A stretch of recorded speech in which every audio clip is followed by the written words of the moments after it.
Hello, everybody. Welcome to 321 No Kiddin podcast. Bobby the Awesome here. Today, I have a guest, Miss Rachel Gray, who is celebrating with us. Like, I'm sorry, I have to share because I'm so excited. We're recording this on 10/10. You're probably not going to hear it on 10/10, but it is her 10-year anniversary of sobriety. And she's going to tell us a little about her story. And honestly, guys, I've exchanged a little bit of text, but I know nothing. So I'm going to be learning with everybody. So welcome, Rachel. Thank you. So I don't know where you want to start or where's your comfort point in your story. So, today's a big day. Maybe what led you there? Yeah, absolutely. So 10 years ago, oh my God, I have like goosebumps. It's so wild. I didn't even want to be clean. I mean, I didn't want to live. So 10 years ago, I was in active addiction and attempted suicide because I didn't think there was a way out. I didn't want to live. I hated myself. I hated everyone else, was completely hopeless, and, thought the only solution was killing myself. So I attempted suicide by overdose. And my mom and her boyfriend found me half in the bathtub, half in the shower, and they were told I wasn't going to live. Now, it's the second time my mom's been told that in her life because I was born a preemie.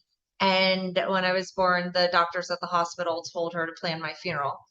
So the poor woman, I mean, I can laugh about it now, but she's been told twice to plan my funeral. Do you want me to give like a little bit of a backstory or? Sure. Well, my first question, I guess, was what was your drug of choice? Because you said you used drugs for the OD. uh Was that what you were into? Like, yeah, take us on the journey. Like Yeah, maybe I know I don't have a formal script here, so it's kind of you're more fun good. this way. So maybe first time using or why you used or what that looked like to take you to Yeah. that point. So I started using, I mean, I dibbled and dabbled when I was maybe like 17, but my addiction really took off when I was 20 or 21. I found my love, which was opiates. But I mean, I did anything. It didn't matter, what was in front of me. Like I hated alcohol, but there were periods in my life that I tried to prove that I wasn't a drug addict and started drinking. And like I hated every moment of it. I hated the taste. I hated how I felt. But like I felt better than like, what I was feeling inside. So even though I hated it, I hated myself more. So, I couldn't be alone with my own thoughts. I was so insecure and just felt completely alone. So, I mean, that's how bad addiction is that you'll take a drug that you don't even like how it makes you feel just because it's better than the way you feel. Um, My so, 18, you just reminded me, my 18-year-old niece keeps trying mhm. to explain to me it's like the world isn't real. And when you're talking, that's kind of what you're reminding me of her trying to explain to me that I totally did not grasp. Um, but that's what you just reminded me of, because to do something that you don't even like doing to avoid the Mhm. feelings and thoughts, that's the way I interpret what she's saying. Does that make sense to you? Yeah, 100%. It really does. Because I mean, I lived it. Yeah. So. I started using quote unquote later on in life, especially compared to, kids now. A lot of my family, drug addicts, I grew up all around it, but I was in such denial because my idea of a drug addict was the homeless person on the street. I didn't think my dad was a drug addict because he had a lot of money and my parents had money growing up. So, he was functioning or, well, kind of. Like I say all this because I didn't think I had a problem. When I was 17, I kind of wigged out on ecstasy, and my mom was out of town, found out, was not happy, and she made me go to an NA meeting, but everyone there was doing heroin or meth or just all these things and using needles. And like, I wasn't like you, and that's what kept me out of the rooms for so, so long is because like pills are my drug of choice. I've shot up twice maybe, and I've never done a lot of drugs. I've never prostituted, like I've never pawned anything. I've never been homeless. So, and like that's the problem. is that like I was killing myself inside because like I didn't want to admit that like I was the same as you because like I did things differently. Thank you for sharing. You brought up some really good points that it's not what we think it looks like. Even talking about your family with having money, drugs aren't just for the poor people or Hmm. people without. And then can we dive into your experience in the rooms a little bit? Because I find it really interesting. I've never been to an NA meeting. I've been like around, and Hmm. I've never been to an actual formal AA meeting, but I've been to AA events. So I have Gamblers Anonymous that I've immersed myself in. But one of the problems that I see is that in gambling, it's a lot of, we'll call them late to middle age men. So when a woman walks in a room, it's not very diverse. And Hmm. we see a lot of women that don't come back after the first one, or I hear a lot of women share their stories about that not fitting in because the room doesn't look like them in a lot, Hmm. in a lot of cases. It's Yep. definitely getting better, but it sounds like that was your experience. Was it not relatable, not only with the drugs, but the people you were in the room with? 100%. And I mean, that's why, I mean, well, who knows if I really would have even considered myself a drug addict at that point, got help, but I just remember feeling so different. And then fast forward to my story. So I'll just say one part of it. So after I overdosed, I was really angry that I didn't live. My mom said treatment or you're going to be homeless. So, and again, I've never been homeless. So I decided to go to treatment. And like even in treatment, I felt so different because all these kids had been in and out and relapsed and all this. And part of my story, I have one white key tag and 10 years clean. So, like here listening to all the things that they did, it still took me 2 weeks in treatment to admit I was an addict. And then I would go to outside meetings. And I remember going to AA and, I'm not religious and they're talking about Jesus and all this stuff. And I'm just like, oh, like I don't believe all that stuff that you're saying. So like even more, like I'm different, I'm different, I'm different. And people are dying because they don't feel that connection. But I mean, thankfully I've been able to find like my group of friends and my crowd and like my family within NA that like I'm not different. We all struggle with, mental health issues and some type of substance and or combination of substances, whether it's drugs, whether it's gambling, whether it's sex, whether it's eating, like all of it, it doesn't matter. All it is we're just taking something from the outside to try to make us feel good inside because we don't know how to cope with life on life's terms. Yeah, yeah, I agree. Can we go backwards a second just for, Yeah. because there's going to be audience that might not catch what you said about the white, what did Yeah. the One white white, key tag. yeah. So, in 12-step fellowships, people that have between 0 and 30 days pick up either a white chip or a white key tag. That's the sign, universal sign of surrender. When you walk into a meeting, that's what you pick up, and that's the only one that's free. The rest of them are earned. So, you earn 30 days, you earn 60 days, you earn 90 days, and each fellowship is different.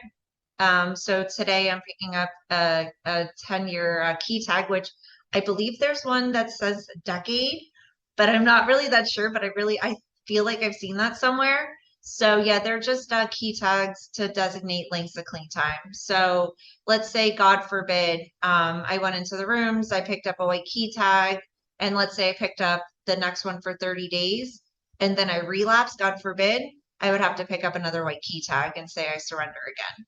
Thank So you. what that means is I've never relapsed. I've given it one shot and I've been clean for 10 years. Nights, holidays, weekends, all of it. So how long were you in treatment for? I believe 45 days of inpatient and a couple of months of outpatient, and I stayed in a halfway house sober living till I had a year clean. Wow, that's a long Yeah. time. That's a big investment in yourself. Yeah. I mean, I didn't have, I say I didn't have a choice. My mom didn't give me a choice. I mean, truthfully, like I'm resourceful. I could have figured it out on my own, but I think just like she put the fear of God in me. Like I know I'm not like religious, but like the fear of God from my mom. Like, Well, good. It sounds like she did the right thing because here you are celebrating 10 years. yeah, And what if she let you, what if she didn't know how to handle you? Or what if she yeah. appeased you or gave in or didn't, Mhm, like create boundaries? mhm. How does the story unfold? We won't know, but there's a lot of people out there listening that won't put their foot down or won't take that out of, the fear, and they love their kids and they want to do Yep. the right thing. So I'm very proud of your mom too. Good for her. Thank you. It's funny because I was actually talking to somebody today and she was telling me like about the boundaries she set for her son. And I told her the same thing. I'm like, I am proud of you because like if my mom continued to enable me and didn't change, I would probably be dead. The only reason I changed is because she changed and I couldn't manipulate her anymore. I did for a very long time, and I would say I would change and I would say this and say that and like knew I wasn't going to change, but like I told her what she wanted to hear to get her to stop talking and stop yelling and all that. So and it's definitely a disease that affects the whole family, and everyone has to change. It's not just the addict. Like that's the unfortunate part, but like the good thing is that like there is help and there's a solution to it. Like my mom should not have had to change everything because I'm an addict, but I mean that's the reality of it. That unless she was going to change how she dealt with me, chances of me changing are pretty low. Do you feel like the whole family, maybe you and your mom individually, are almost like better for it? Do you think that you have access to tools and thinking that you wouldn't have if you didn't go on the journey? 100%. Yeah, I mean, I think about it now and I think of things in ways that like I used to cope. And just even like the growth of myself in recovery. Let's not even talk about like my complete lack of any type of coping skills in active addiction. But like I think of the last 10 years and I've gone through a lot of losses and traumas and lost three of my dogs very close together and two of them were extremely traumatic. Um, then I lost a boyfriend to a heroin overdose. And like I think about like how I coped with that, and just the three losses and then my boyfriend, like I literally wanted to kill myself in recovery. And, I thought about it. And if one of my friends hadn't stayed the night, even though I tried to push her away, like if she hadn't stayed the night, I was going to kill myself in recovery. And like the reason I bring all that up is because fast forward. So one of my good friends, a couple months back, he died of a heroin overdose. And instead of like getting really depressed like I usually do, and instead of like acting out, so my mom makes dog bandanas, and dog apparel and all that. So I was like, Mom, I was like, do you think you can make like a positive, like your life matters with like positive drug slogans on it for the dogs to like memorize, to like in memory of my friend and like my boyfriend and everyone else. And so it was just something in a positive way for me to like channel that pain and that frustration and just, regret, just a whole bunch of negative feelings. So like in that moment, I saw like the complete growth in myself. And I mean, it's not always going to happen when you go through trauma, but I was able to see like, wow, like I'm not acting out and I'm not doing all this stuff and I'm not angry and depressed. Like, of course I was hurt and I was angry and stuff, but because I was able to channel it in such a positive way, and then just hear people, and people would like reach out to me and be like, I didn't know you were in recovery, just all this stuff, and like you're an inspiration. Like, so like I couldn't focus on like the negative, sad part. It was like, okay, there's some hope here. And like, part of his legacy hopefully will be like, sharing some hope that, you don't have to die to the disease of addiction. I love that. I love that idea. I love the self-awareness that you knew that that's what you were doing and to put it into something. Does your mom still make them? Like, is that a thing? So she's completely sold out. But I mean, I'm sure she could get more fabric. Actually, it's really cute. So, okay. So we still have, she made a necktie for Lincoln, who's my dog right there. I was seeing if I had it because I'm bringing it with me tonight to get my medallion. and Olivia has one, my other dog. Um, I mean, she could probably get more fabric if people wanted it, and make them, but it's really cool. Yeah, I love that. And I haven't heard it before as like a recovery strategy. So that makes it more beautiful. And I love dogs. And if I wasn't so mobile, I would have at least two. I have them picked out and I have their names and I have it all figured out. But Yeah, in yeah, my I love it. yeah, in my dream business, there's a whole dog facet to it. So I would love to sell them in my, someday recovery playgrounds because they're brilliant. That's just such a Thank you. brilliant idea. So Yeah, I just really thought, like what better way to like channel. I don't know like I don't know. I was just thinking of things like I mean, well, part of like the whole business with her, like so the business is All Tails Wag. And like part of the thing is like sharing positive messages and stuff. Like my mom was struggling through some things, so like I funded the business and like now she's like getting a bunch of self-esteem and self-worth and like all that type of thing. So, and it's cool. But yeah, hopefully you that's can get a dog soon. yeah. Well, luckily I just moved somewhere and right out my window is the dog park inside the facility. So hopefully, like the dog owners don't think I'm like a creeper, like the sex offender outside of school. I kind of feel like that a little because I'm like, is it okay if I like visit with your dog? So far they've been all really nice and they have so many amazing ones. I want a Frenchie and they have a Frenchie That's so there that cute. just does laps. And I also need a big one. But anyway, I totally digress. You, you said something, and I was wondering this. This was the one question I wanted to ask. Well, I had two. One, how you made the 10 years, which we'll circle back to. But the other is, why are you okay with people knowing? Like you said that people found out through the bandanas, but it's 12 step. It's supposed to be secret. It's supposed to be anonymous. Like, why aren't you living your life that way? So it's funny you say that. So when I had overdosed, my mom posted all over social media. And she didn't care. She was like, you know what, if I can help one person, and if I can save someone else's life or make someone aware, she's like, I don't care if people judge me and I don't care what they think about me. And I don't know, I've never been that type of person. Like, okay, I am like very introverted, except when it comes to dogs. But like, I don't care. It's all over my Facebook. I mean, it probably helps now that I work in treatment that like I don't have that fear of like, oh my gosh, my boss can't know. Like, my boss knows that I'm in recovery. So I'm sure that's helped it. But it's funny you mentioned that because I was at the gas station. So on my arm, I have a tattoo that has a clock and it's set to 10:10, my clean date, and then the NA symbol is there. And this was like a couple years back. I'm at the gas station. The guy's like, "What's the clock set to?" And I was like, "Oh, it's personal." I was like, "No, you know what?" I'm like, "That's the day I stopped using drugs." And he was like, "Oh, cool." And like, and I'm like, "Why am I ashamed of this? Like, I'm not that person anymore." And if I can help somebody by like being honest about it, like even this morning at the gym, we have this new coach and Omar, he was like telling me congratulations and whatever. And the new coach didn't know before today I was in recovery. And like, I just told him, I'm like, he's saying congratulations because I have 10 years clean and I'm in recovery. And you know what? Like, if somebody is going to judge me because was an active addiction and I'm a recovering addict and I've changed my life, then they can go F themselves. Cause like I seriously, like if that's what you're gonna judge me for my past, then I don't need you in my life. I Have mean, you ever had a bad reaction from anybody that you told?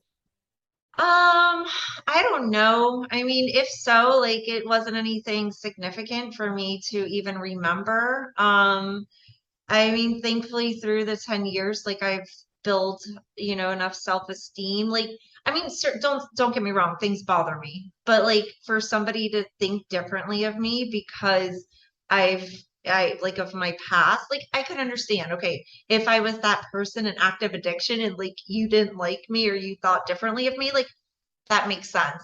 But like to think of me, any differently because I fought the biggest battle that like in like I mean it's freaking hard. I mean, it's crazy. And like I've overcame that to completely change my life. Then you're extremely close-minded. And the sad part about it too is those people that are so judgy, like I guarantee you, someone close to them, whether it's their child or family member or something, is struggling with some type of addiction or some type of mental health issue. And like is gonna keep struggling because they can't even talk to that person about it. And like that's the sad thing. I agree 100%. And I believe, maybe not, raising a flag or being with a Yeah. microphone, hey, I'm in recovery. But I really think it's part of recovery is being Yeah. able to, and I've never had a bad experience from anybody. Like I have one of my shirts is I'm grateful on the front and one day at a time on the back. So Yeah. people who know the one day at a time will usually tell me their clean time, and it's Yeah. really pretty cool. It's kind of a way to let everybody know we have each other's back. So that's why I was Yeah. curious of your experience. So Yeah. you have 10 years clean, you're all better now, right? Like why do you have to go to a meeting tonight? I have to go to a meeting tonight, because my mom would be very upset with me if she couldn't give me a medallion.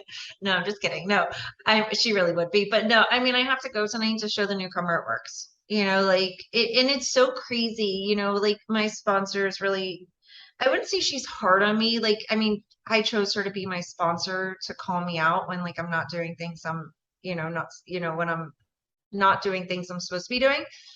And like one of those things is going to meetings because I'm not the best at it.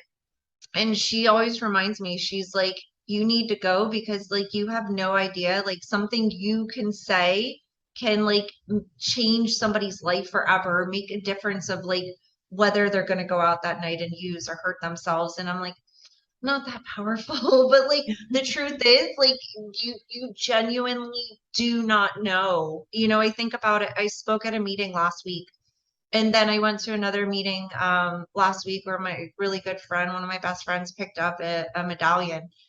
And I just listened, to different things in the meeting and I shared and like so many people were able to relate and so many people like were able to get things out and I truly believe because of like things that I spoke about, like it made people more comfortable to share about certain things or at least like made them think about certain things and needed to get that out. And then I think about the meeting where my friend picked up a medallion. Her boyfriend just died of an overdose. And Mm. like the reason I was at that meeting, not just to support my best friend, like I was there because like I was that girl. I was that girl a very short while ago. And like to her, I'm living proof that like you can make it through it clean. And I'm living proof that like you don't have to use or you don't have to hurt yourself. And like it sucks and it hurts so bad. It really does. And I mean, it still makes me not really want to get close to people and certain other things that I have to work, through. Just because I put down the drugs, like I'm nowhere near perfect. I still have issues, a lot. But like I think about something like that. Like what if I wasn't at that meeting? Or, like when my dog passed away tragically, I didn't know where to go. I was crawling in my skin. I had left the vet. And I didn't know what to do. And like I was just on autopilot and I made it to a meeting. And like I remember going there and feeling completely broken and bawling and all this stuff. And someone there, like they didn't have the same exact experience, but like they gave me enough hope that day for me not to use and not to hurt myself. So, it's one addict helping another. And, who best to understand the crazy thoughts in my head than like another crazy? Like, So what would you say, Rachel, to someone who goes in the rooms and has that experience like you did early on where they can't necessarily see the similarities because all the differences just jump right out on the surface? Like how would you help someone get past that, or what would you say to someone who goes in a meeting and kind of feels that way? so, I mean, there are a lot of options, especially now. Like, one of the good things about COVID is that there are plenty of online meetings all over the place. So there's no excuse for not finding a different meeting. That's one option. Because before, like, I mean, I live in Fort Lauderdale, so I mean, there were meetings everywhere and every hour and all that. But I do understand smaller towns don't. But with the internet, there were 24-hour rooms and there are so many. I mean, that's one option. And then the other thing my sponsor said is she was like, relate to them. Like even if they say a word, like let's just say they say crack and I've never used crack, like it's not about the crack, find what's similar to it. But I think, trying other meetings is it. And then you got to also think about like what mindset are you in when you're going in there? Are you in that negative mindset where you're like, I hate being here. I'm not going to get anything out of this meeting because you're not.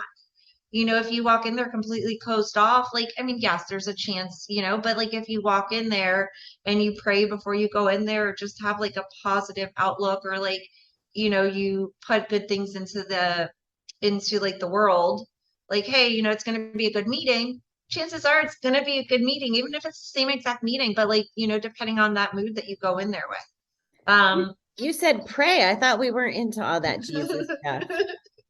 So my higher power, it's funny. When I first got clean, because I struggled with it, so it was really bad. Someone was like, God spelled backwards is dog. And like it clicked. That's like all I needed to hear. I was like, okay. I'm like, but it doesn't have to be, a man in a robe. Like somebody also said something that was really, really cool and resonated years later. So like they explained to me, like if you go to the beach, and you're looking like at the bars and the restaurants and all the commotion and the traffic and everything, and then you turn around and you're looking at the beach and the waves and you see the seagulls, like that's God. Like that peace and that serenity and that type of feeling. So like it doesn't have to be anything. It really doesn't. I mean, people say like all crazy type of suggestions with it. It just has to be like something kind, loving, greater than yourself, and forgiving and a lot of traits. But my God is 1,000,000% not some man in a robe. I love your perspective on everything because we don't think the same per se, but your perspective is similar to mine, and the way you're delivering it is just beautiful. So I have to acknowledge that, because I could see it being very relatable to people that maybe I can't reach in my lingo, or I think our beliefs are kind of aligned, but you really have a nice way of sharing the parts that I think are very important in recovery and in quality of life. Thank you. So other than meetings, what other kind of stuff, like you just described, saying a prayer or getting in that mindset before you go into a meeting. Now, I never had that mindset. I didn't know anything about that. I had no spiritual beliefs. I had no mindset, self-aware, none of that before recovery. So any thoughts on how to share, or other avenues, maybe even other than 12-step, that folks can use to kind of find their hope or get their bearings? Like, have you seen or experienced anything like that? I've always done a 12-step fellowship. Like it was just something that was like the way that I knew. I know people do like smart recovery or they do other types of things, but I mean, all it is, well, first you have to stay clean. Because if you don't stay clean, then nothing else matters. And then just work on being a better person. What I do like about the 12-step program, and like I really didn't like it when I first came in, but like what I like is like it gives you, it's easy and like gives you spiritual principles to follow and things and ways like that you can work on yourself and improve, the person that you are. But I mean, I know that there are other ways, but I think of like, I don't want to like call them out, but like I know people that like have stopped using drugs but never worked on themselves. So they're so miserable, they just don't have drugs. So like I didn't get clean to be miserable. Oh, that should be on one of the bandanas or a bumper sticker. I didn't get clean to be miserable. I I'll love let my that. mom know. Well, I was driving home from Florida, actually. If I knew you were in Fort Lauderdale, I would have said hi when I was in Miami. Oh. But what came to me was be alive to live. Mm-hmm. Like, what else is the point? You could be using, you're not living, or you could be not using and not figuring out how to live, which isn't living. So it just all I don't know. I just had my own little light bulbs about that this week. So I have it written down. I don't know what I'm going to do with it yet, but I'm like, that just makes so much sense. Be alive to Yeah, live. Don't neglect yourself. Don't wait to the once a year to go on vacation. Don't eat garbage food to feel like crap. Like all the things. I just feel like if we're going to be here, don't work a job that drains us. Don't do the things that end up leading us back to addiction too. Like yeah, it goes both ways, I think. I don't for get sure. being a little random here, but that's what you just reminded me of. Um, so you said you work in treatment now? Yes. Okay. So what does that look like? And does that help you in your recovery, you think? Yes and no. I mean, it keeps it fresh for me, but something that like I was told, years ago was working in treatment is not a substitution for your own recovery. I mean, the good part about it is like I hear people and I hear the desperation and I hear the pain and all that. So it keeps it fresh for me not wanting to go back to it. But it's not enough for me because just hearing that, if I don't work on my issues, if I don't work on anything, like that's not going to keep me clean, just hearing it, because soon it'll sound good, I'll Yeah. justify it and I'll be like, well, he's not that bad, or like, oh, that's because of this, or oh, because he's using that, like I'll find a million reasons, so like I really have to be okay inside and work on my own mental health issues and work on my anxiety, work on my depression, all those type of things. It's crazy. Like recently I was having like really, really, really bad anxiety. And this was going on for like a week. And like I was on the verge of multiple panic attacks. Like thankfully I didn't have them and I've been able to work on it. But like it just got so uncomfortable. And like for a split moment, my head was like, you need an escape. Like and like my first thought went to like something negative, and it was like so brief, and it was like, oh, maybe you could smoke or drink or just freaking off yourself, like it literally, and it was so quick, but like I had to like grab myself and like remember, like, wait, you have better coping skills than all of that stuff. So like the point of bringing like all that up is, unless like I truly work on my own demons, and unless like I work on the reasons that brought me into the room and living life on life's terms, and those are good and bad, because when I first got clean, like I didn't know how to be happy. Like it was very uncomfortable for me to smile or enjoy myself. So it's not just like the negative feelings, like still when people compliment me, like I still get a little uncomfortable. So, but working in treatment or doing any of that stuff like is not enough. You truly have to get to the core of, why you started using, and like that goes with your slogan. Because like what's the point of, getting clean if I'm just gonna be as miserable and I'm not enjoying life and I'm just living to die. I mean, just counting. I don't Yeah. know, like my dad, I mentioned like he passed away. Maybe I said he passed away in active addiction. And I remember like this was years ago, and he was just burning all these DVDs. And I'm like, why are you making so many DVDs? I'm like, you're not even gonna like be able to, like it was hundreds or thousands, like it was some crazy number. And he was like, because I'm just passing the time until I die. And like, I don't Mm. want to be that person. Like, I don't want to just be passing time until I die, and like I truly want to live and enjoy life. Oh, I love that. God, that's a vivid picture and a scary, oh, that's scary. So, Miss Rachel, is there anything that you want to share that we didn't go in the direction one way or another? I'm sorry, I was so intrigued by different parts of your story. I just kind of went where I wanted to go. No, that's it. I mean, I'm just proof. Like, if I could do it, anyone else can. Like, I'm not different. I'm not better. I'm not worse. I'm not anything. You just do it a day at a time, sometimes an hour at a time, sometimes a minute at a time. And like, as long as you just don't pick up, like things will get better. Last thing I wanted to say, and this has stuck with me throughout the years, is, just because like, so if you use, your problems don't go away. you have your problems plus more problems because you've used. At least if you stay clean, like you can work on those initial problems.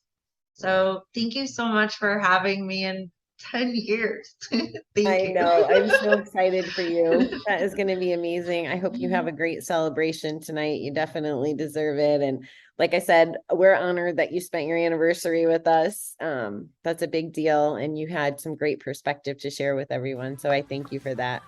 Thank you.